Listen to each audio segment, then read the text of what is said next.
Hello, my name is David Vogt, and welcome to the 6th of the 9-part webcast series on implementing the new uniform guidance for IHBG and ICDBG. In this segment, we will cover the last topics under Subpart D, post-federal award requirements pertaining to performance and finance, monitoring, reporting, sub-recipients, record retention, non-compliance, closeout, and collections. We have a lot of material to cover. And you can see here is our list of webcast series. Subpart D is covered in 3 separate webcasts, and we're on number 6. Now, in addition to the webcast, we have a tremendous amount of resources for you to review and use to help you understand, assess, and implement the uniform guidance in your own program. So with that, let's get started with performance and financial monitoring and reporting. This is covered under 200.327 to .345. And to start with, the uniform guidance says that only OMB approved data may be collected. And the uniform guidance says that there must be at least an annual report, but no more than quarterly unless there's special circumstances.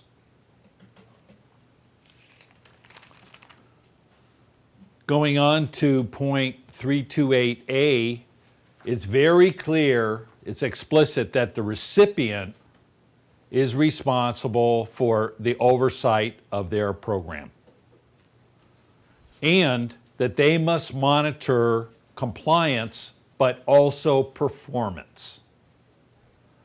That's the only way you can exercise oversight to ensure that your operation is in fact in compliance and is making sufficient performance.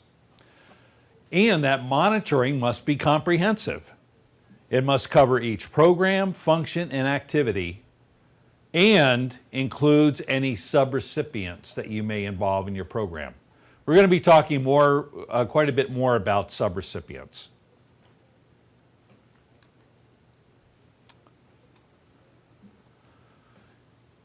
Under 200.328, A and E applies to IHBG and ICDBG, but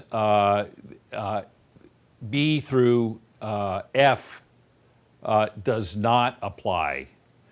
And we can look at the conforming amendments, which explains what applies and what does not apply to uniform guidance as program-specific requirements. On E, it again establishes the right for federal awarding agencies to make site visits as warranted by program needs. Then on to 200.329, reporting on real property. This requirement simply does not apply to our programs because the federal government does not hold ownership in the property that you may acquire with the federal award. So you will not have the circumstances under which you would need to make a report under this requirement. Okay, let's move on with sub-recipient monitoring and management. That's covered under .330 to 332. And this is an area of very significant changes. First of all, it's clear that a non-federal entity may at the same time be a recipient, a sub-recipient, and a contractor. So we know there's no conflicts here. But you would be aware, these would be 3 separate and distinct roles. And it's important to understand what each of those roles would encompass. Secondly, a recipient is now required to make a case-by-case determination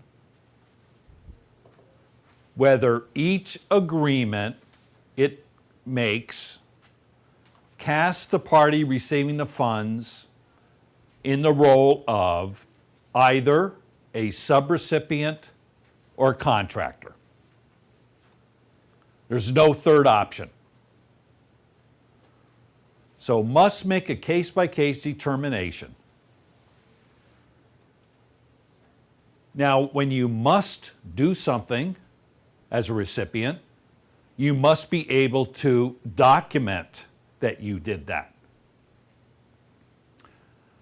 It's interesting that the uniform guidance says the federal agency may require the recipient to comply with additional guidance to support these determinations. I am not aware of any such determinations under any agency at this time, but it could be something that we would see in the future. However, I would say that you do need to establish procedures and documentation on how you would go about making these case-by-case determinations and retaining that information in your files and incorporating into your process.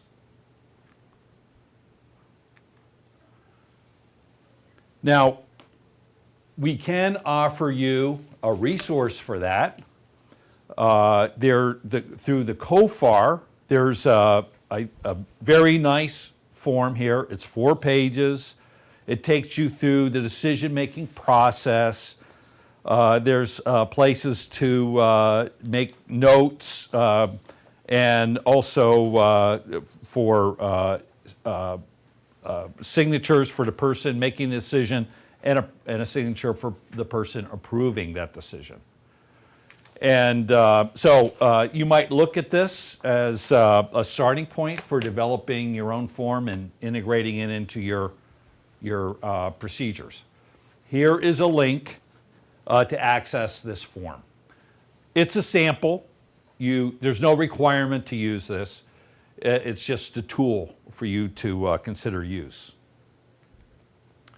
All right, subrecipients and contractors. Let's try to understand what that means.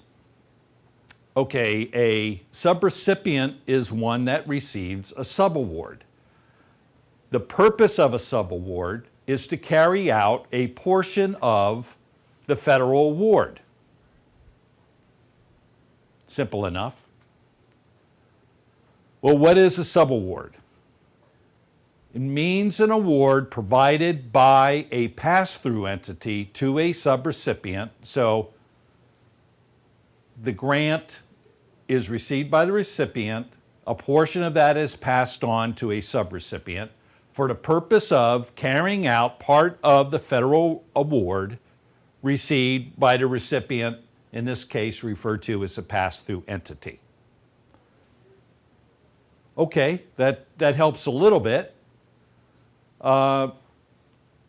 It does not include payments to a contractor or payments to an individual that is a beneficiary. So we know what it's not. It's not a contractor. It's not a payment to a contractor. It's not benefits to a beneficiary of a program. Then it goes on to say, a subaward may be provided through any form of legal agreement, including an agreement that the pass-through entity considers a contract. So that gives us more information, because I think this has been a source of confusion. A recipient may have a subrecipient agreement, and if that relationship is identified in a subrecipient agreement, they would be called a subrecipient. But if they had a form of agreement called a contract, then they may be referred to as a contractor in the past. This says, no, that is not the way to think about that relationship. You must make a case-by-case determination as to the purpose of that agreement. Is it to carry out a portion of the grant, or is it for contractor goods and services? It doesn't matter what your agreement is or what you call it. So that gives us a little information. But the uniform guidance goes on to say, here are the characteristics of a subaward. What does a subrecipient do?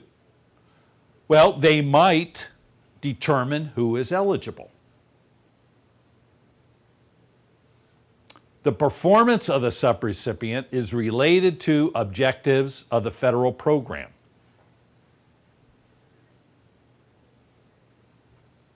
A subrecipient would be responsible for making programmatic decisions. They would be required to comply with federal requirements. And the use of funds would be for a public purpose in accordance with the program, rather than providing goods or services. Okay, well that helps quite a bit, I think. That helps quite a bit. All right, well then, what's a contractor? Well, the purpose of a contract with a contractor is for simply, very simple, the purpose of obtaining goods and services. This creates a procurement relationship. So if you have a procurement relationship, you're following procurement procedures that we covered in the previous webcast, and that would be for goods and services, rather than carrying out a part of the federal award.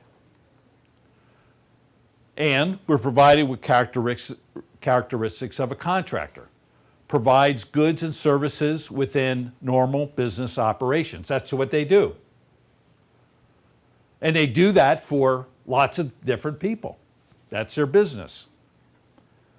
Typically operates within a competitive environment. Provides goods and services that are auxiliary to the operation of the federal program. It's not to carry out the federal program. It supports the federal program and is not subject to compliance requirements. So for example, if you have a construction contract, you really don't care where they get those materials. If you have a subrecipient agreement, then the subrecipient must follow the procurement requirements under the uniform guidance, as an example. But, you know, this determination may not always be so clear.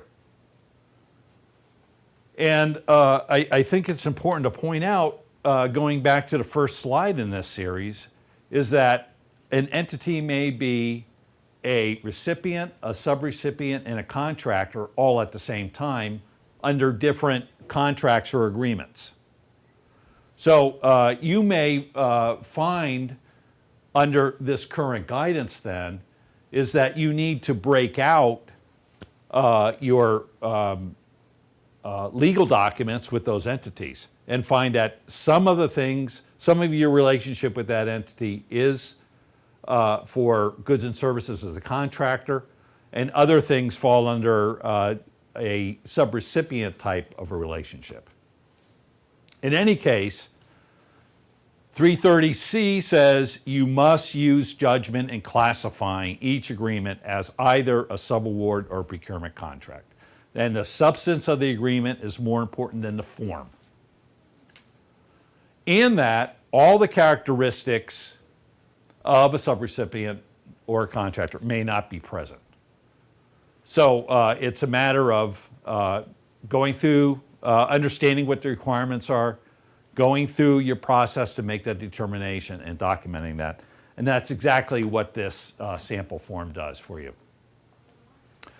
Again, the term vendor has been removed. We're either,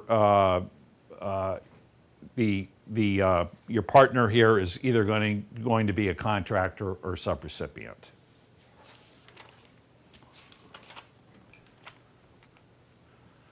Okay, so let's try to explore this requirement a little bit further with this exercise.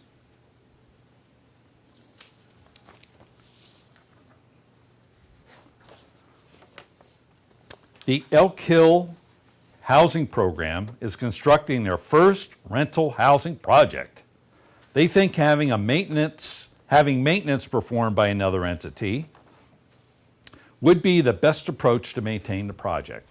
Okay, if they do so, what do you think? Contractor or subrecipient? I think it would most likely be a contractor. Yes, I would agree with that. That would be my reaction as well. That you have a need for maintenance services. You would go through a procurement process, and you might contract with ABC Home Maintenance and agree with the hourly rate and so on and so forth based on their qualifications, availability, and proposal, bid, that you would enter into a contract with them for that service. That would cast them as a contractor. I agree. Are there any other comments about that? Are there any instances where this could be perceived as a subrecipient? Well, I think that would be a possibility. For example, perhaps there's another housing provider close to this project, and you might consider a subrecipient agreement by which they would assume the maintenance of the property. That certainly would fall into the realm of a goal of the program, an objective of the program, where they would be doing maintenance, identifying needs, doing routine maintenance, scheduling non-routine maintenance, and so on and so forth. So it really depends on how you structure that relationship. And on one hand, it's a simple fee for service type relationship. On the other hand, a subrecipient would be taking responsibility for a portion of the program. If they're a contractor, you don't care how they're providing materials. You don't have any other requirements on them other than what's specified in the contract. With the subrecipient, of course, they're going to fall under the rules for the whatever source of funds you're using, as well as the uniform guidance. Very good. Well, let's go on and talk about the next one here.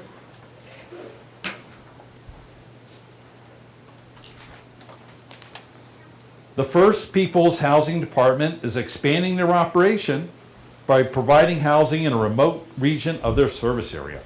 In order to reduce administrative costs associated with travel, they think it would be more cost-effective to have another entity located near the project manage the lease-up and occupancy of the housing development. Oh, what do you think? Contractor or subrecipient? That would be a subrecipient because they are making programmatic decisions such as eligibility and selection. Yes, absolutely. That very clearly, without any doubt whatsoever, would make them a subrecipient. Any other thoughts about that? Could it be a contractor? Well, I think you could consider structuring the contract in that way, but they could not make programmatic decisions. You could, however, I believe, conceptually, you could enter into a service contract with them to package applications. Get all the documentation together, work with the people, get the documentation together, and then send it on to the recipient. The recipient would make the programmatic decisions, decide who is eligible, and make selections. So you do have some flexibility, and this is a part of the planning process to decide how you want to approach managing your program. But the bottom line is you need to make this determination on a case-by-case basis, and based on that determination, decide if you're going to go follow a procurement process for a contractor or work out an agreement with a subrecipient. Now, if you are going to enter into a subrecipient agreement, we're going to go through what's involved in putting your agreement together. And before we even get involved in that discussion, I want to be clear that everybody understands that a recipient is 100% responsible for what that subrecipient does. As a recipient, you have all the responsibility for the management of that grant. You can work with a subrecipient to assist you in carrying through with your grant, but if there's problems, the burden is going to fall on you as a recipient. So you need to be very clear and cautious about entering into a subrecipient agreement because of the risk involved. And so we're going to go on and look at what's in the subrecipient agreement and recognize the importance of the detail in the subrecipient agreement in order to mitigate your risk. Okay, first of all, first thing is we start with federal award identification. So we have a list here of specific information that's required under the uniform guidance. And that specific information, you might note here, includes the period of performance start and end date, very important information, because that's when it's eligible for them to begin and end expending costs. The project description, the indirect cost rate, and so on. So it's all this information, it must be included in your subrecipient agreement simply to provide the basic information to identify your relationship. But we have a lot more information that needs to be in there. Number one, all the requirements imposed on the subrecipient so the subaward is used in compliance with the federal award. So that's a lot of information. That's a lot of information. And I think everybody recognizes that requires a lot of skill and qualified staff in order to meet all the requirements of the federal award. Secondly, any additional requirements imposed in the subrecipient in order for the recipient to meet its responsibility to the awarding agency, including financial and performance reports. So, there has to be a flow of communication so that the pass-through entity knows what's going on. They are not going to be able to fulfill their responsibility to report on the grant unless they are getting information from the subrecipient. So you have to think that through.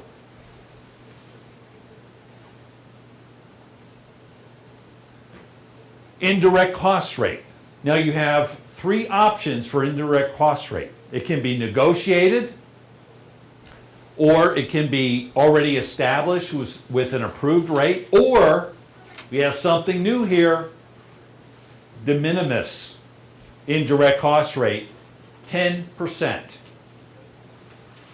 10% is the de minimis. So that that is just something that can be approved without further review.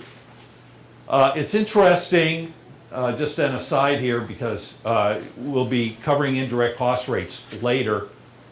But it's interesting note on the COFAR site. There's an interesting discussion about the importance of indirect rates for nonprofits. That nonprofits are under distress because they cannot cover all their costs, i.e. overhead costs, as direct reimbursement for the services they're providing.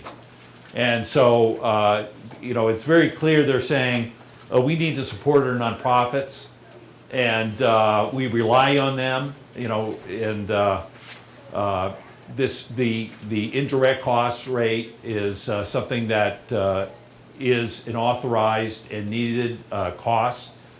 And de minimis is an easy way for nonprofits to get into receiving some compensation for their overhead costs. So that's interesting to understand that perspective from COFAR's point of view.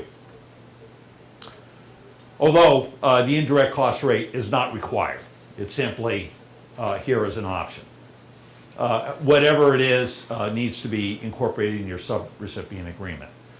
And then we have access to records and financial statements. You have to establish in your agreement that you have access to the records and the terms and conditions for closeout. And as the pass-through entity, you are required to evaluate each subrecipient's risk of noncompliance. Now, this sounds very familiar if you saw the third webcast on the pre-award requirements. This is the same thing that a federal agency needs to do. You need to perform a risk assessment. Point of that is to understand and identify the risks that recipient or subrecipient poses, so that you can take measures to mitigate that risk and incorporate those measures into your agreement, your subaward. And then, of course, you need to monitor as necessary to ensure compliance and performance. Okay, what are the type of things that you might consider for mitigating conditions? Well, these are very reasonable things. Training, technical assistance, on-site reviews, and financial reviews.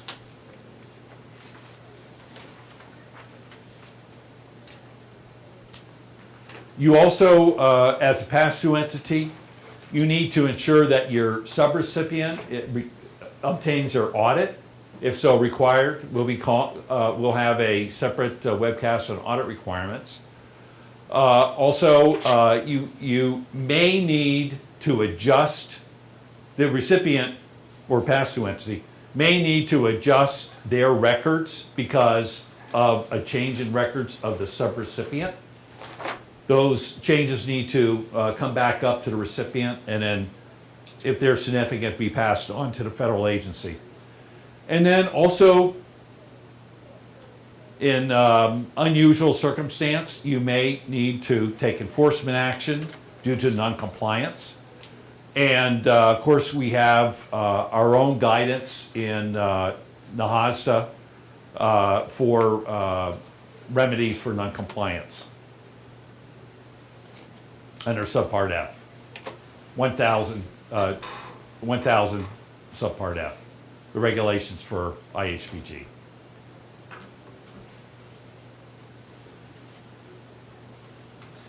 Okay, let's move on and talk about fixed amount subawards for a few minutes. And that takes us to 200.332. And the uniform guidance now permits the use of fixed amount awards. Very interesting. Now, in order to have a fixed amount subaward, prior approval is needed by the federal agency. Also, there's a cap on those awards at the simplified acquisition threshold, which is currently $150,000. And it must meet the requirements of uniform guidance. Now, I know all of you are thinking, what the heck is a fixed amount subaward? Okay, so let's take a look at that. Well, it's a type of RAN agreement. And in One of the webcasts, we talked about different types of grant agreements. This is one of them. And it's very interesting. The nature is quite different. It provides a specific level of support without regard to actual costs incurred under the federal award. Therefore, it reduces the administrative burden and record-keeping requirements. And accountability is based on performance and results rather than the documentation of expenditures. So, interesting option here provided to us under uniform guidance. And that takes us on to record retention.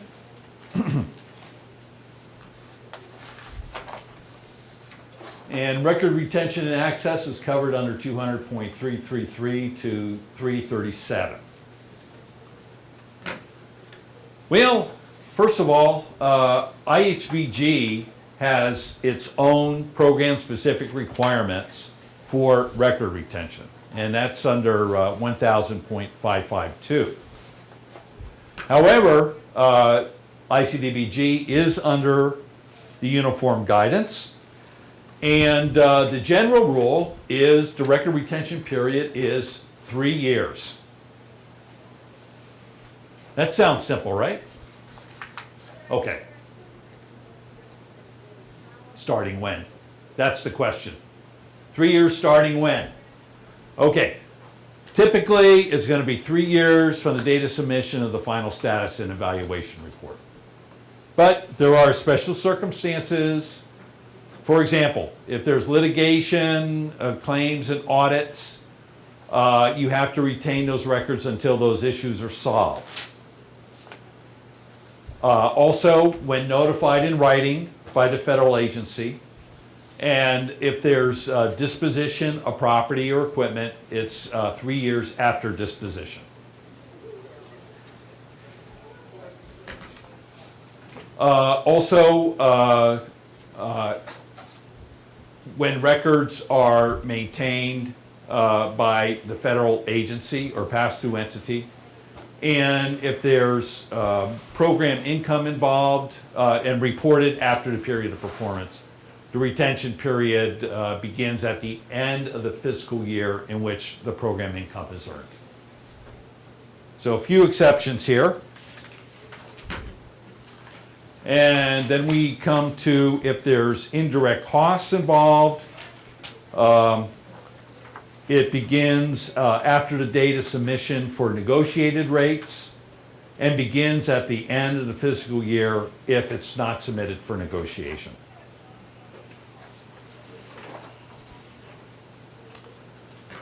And then we have provision under 334 about requests to transfer funds, and it allows the federal agency to request transfer records to its custody when it determines those records have long-term value. And if that would occur, although I never heard of it occurring, but if it did occur, you can work out some type of procedure so you don't have to duplicate those records. Okay. I have to say that I really, really like this .335, bringing us into the modern era as far as record retention goes. Methods for collection, transmission, and storage. The uniform guidance said is encouraging us to collect, transmit, and store federal award-related information electronically. However, must provide and accept paper version. So we can still use paper, but encouraging electronic form. If you are using paper, you cannot require more than an original and 2 copies. And if your original records are electronic and cannot be altered, there is no need to create and maintain paper copies. So there is no requirement to have a set of paper and, you know, you have electronic, but you're making copying of everything just for the files. Certainly not required. So we have that now as uniform guidance, bringing us into the modern era. We also have a provision here for transitioning from paper records to electronic records. The records must remain readable, there are periodic quality control reviews, and there are safeguards against alterations.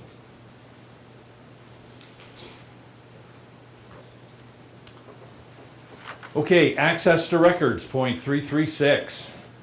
Spelled out here that not only does the Federal Award Agency have the right to access records, they also have the right to access people. Reasonable and timely access for personnel for interview and discussion.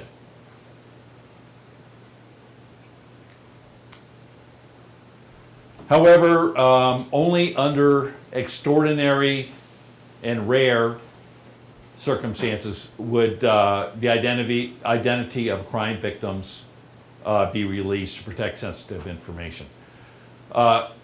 Here's a point of note under C.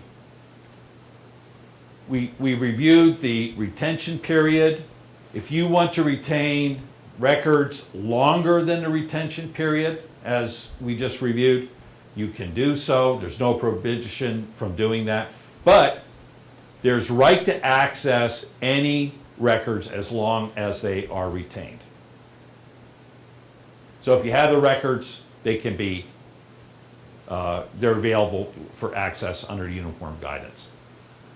And then, finally, other record access requirements cannot be imposed. Okay, then that takes us to 337, restrictions on public access to records.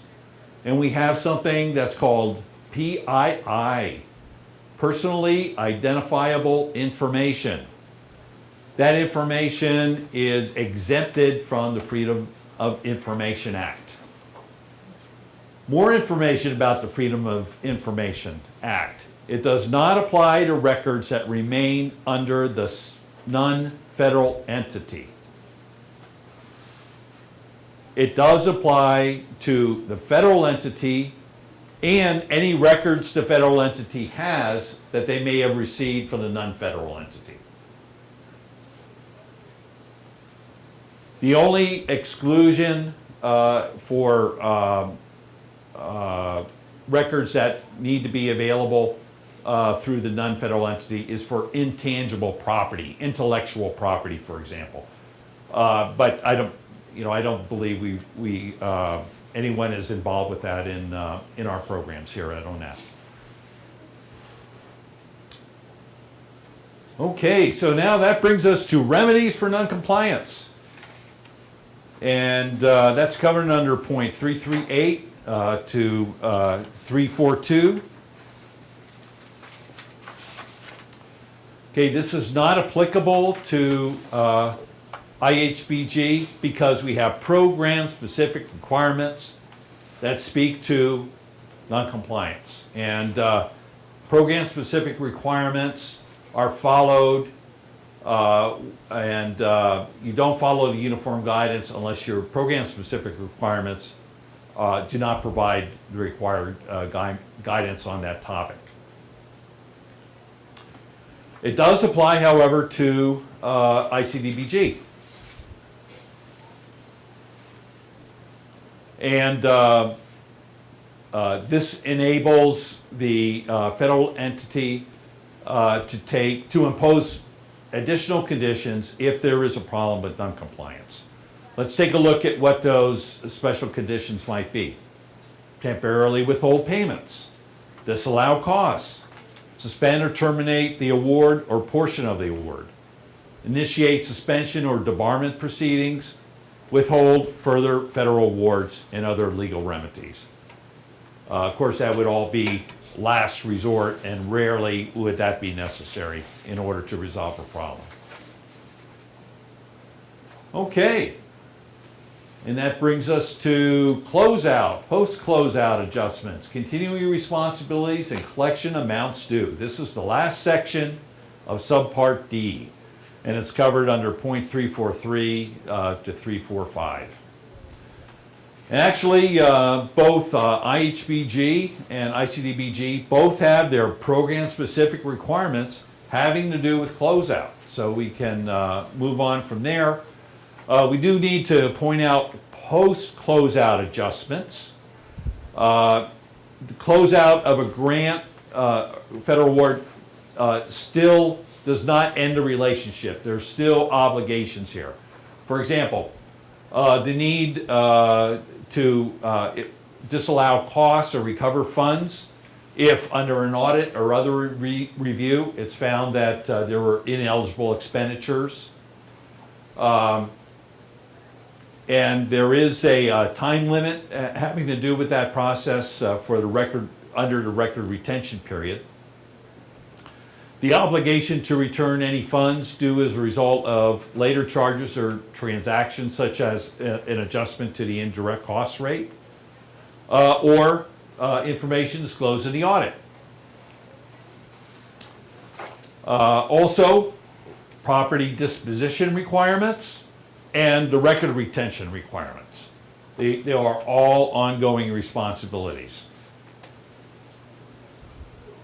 Now, if there are found to be ineligible expenditures or excess payments were made, they must be paid to the federal government. It's considered a debt to the federal government. Payment is expected within 90 days. And if it's not made within 90 days, then the federal government can take actions to offset that debt, such as adjusting reimbursements, withholding advance payments, or other actions that may be available to the federal agency.